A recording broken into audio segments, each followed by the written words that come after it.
one author is spreading a message of empowerment in hopes of helping people who are battling depression. Thomas Fellows joins us this morning to talk about his new book and what inspired it. Welcome to North Dakota today. Yes, Hi. Phoenix, thanks so much for having me. I appreciate it. Thank you so much for joining us. So tell us a little bit more about your book and what inspired it. Yes, so the book was inspired by two books, To Kill a Mockingbird by Harper Lee and The Road to Character by David Brooks. And in To Kill a Mockingbird, there's a little-known character named Mrs. DuBose who suffers on purpose to rid herself of a morphine addiction. And she gets Atticus to get his son Jim to read to her to distract her from the pain she's going through from the morphine withdrawal. And there's another book called The Road to Character. And in that book, David Brooks talks about how we shoot for happiness, but we're formed through suffering. He also says recovering from suffering is different from recovering from a disease. You don't come out healed, you come out different. Yeah. So when it comes to messaging, are you hoping to spread to people who are going to be reading your book? Well, I would say the more pain you go through, the more empathy you have, the better off you're able to read people. So I had a relative of mine that always told me I should go into the nonprofits because she thought I was a good person, had a strong sense of character and strong sense of empathy. And that's what my mentor, Bill McDermott, CEO of ServiceNow, taught me to sell with. So, you know, salesmen typically don't have a strong sense of character and don't have a strong sense of empathy. So he taught me to do that. And the guy literally came from poverty and made $63 million in 2019. $25 million in 2020. And he taught me that nice guys don't finish last, they finish first. Well, speaking about profits, the profits for this book, they all go to a nonprofit. Isn't that right? Yes, they go to NAMI for suicide awareness. I'm not taking a cent of the profits from this book. Even if I become a famous, wealthy writer one day, I'm still going to be driving a, 2006 Toyota 4Runner. It has 226,000 miles on it. Those things last forever. Well, I absolutely love that. That's perfect for camping.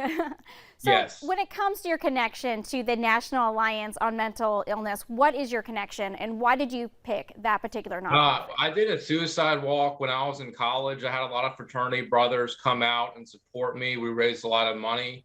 And, I just think it's a great organization. This hopefully will end some stigma of mental health as well. That's the idea behind it too. When it comes to having the courage to really write this book, what inspired you to really get the pen to the paper and write it? And how long did it take you? It took me about 6 months to write. I've authored 9 books. I've published 9 books. I'm 32. Wow. I wrote my most recent book, the majority of it in just 17 days.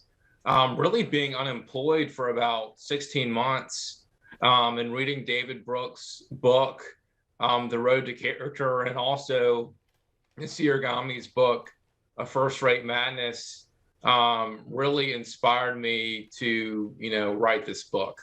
Do you feel that the pandemic played a key role in that, just being isolated with bringing awareness? This was published right before the pandemic.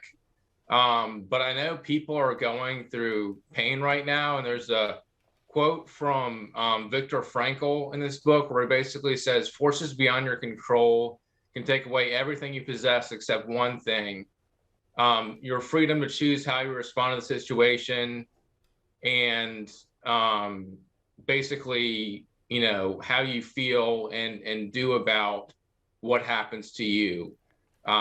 You have that choice on how you respond. And, some people, pain really knocks them down. But if you look at it and you say, hey, the pain is going to make me a more empathetic person and it's going to make me better off, have the ability to read people better, you'll embrace it rather than, stay away from it. Well, thank you so much for your powerful and strong words. Any information on if people want to find your book and where can they grab that? Barnes & Noble and Amazon. Well, thank you so much, Thomas, for having you here on our guest and sharing your powerful message. We have more to come. Yes, and I will mail a book to you in about 2 or 3 weeks. Perfect. I look forward to reading it. Thank you so much. Okay, thank you.